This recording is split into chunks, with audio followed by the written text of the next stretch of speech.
Amanhã será dia 24 de junho, tá dia de uma celebração especial para nós aqui na Aruba, tá dia de San Juan, ou também conhecido como Deragay. O governo, via do Ministério de Cultura e Departamento de Cultura, está fazendo esforço grande para seguir promover a tradição de nosso antepassado por manter nossa cultura viva. No seguinte segmento de nossa raiz, turlus deriva a celebração de Deragay.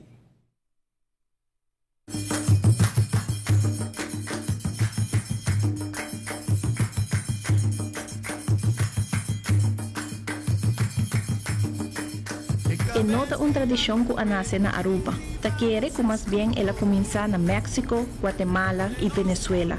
Por de onde ela chega a Aruba. O dia aqui eigenlijk é dia de purificação para nós conhecer, né? Que conhecido como queima, ou pedir troncão, ou pedir troncão, para não mexer. O dia aqui e tem diferentes formas na Aruba de celebrar São Juan, mas onde a forma não comum é eigenlijk que o guardo cobar buraco de flor, e dentro agora gai, dus gai que está senha eigenlijk de fertilidade.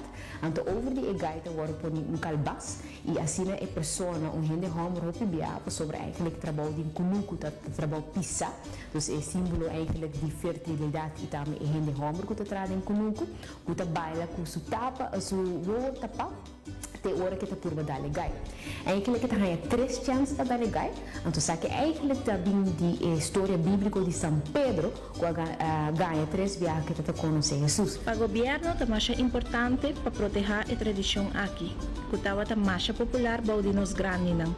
É essencial para a geração nova conhecer a tradição de nos grandes não. E mais que isso, manter nossa cultura viva. O Departamento de Cultura também tem diferentes atividades educativas com o tema de São Juan, mas a exposição que tem com diferentes escolas, classes de base escola, para bem e treinar arte na obra com o tema de São Juan. Também a Comissão Nacional de Festa, também tem atividade na Aruba e dia aqui.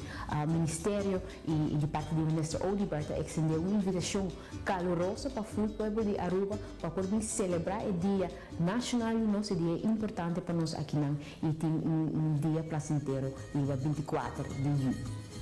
Deragay, pagwang mate, sige biba hopi ay mas ding geração ng kuta sige.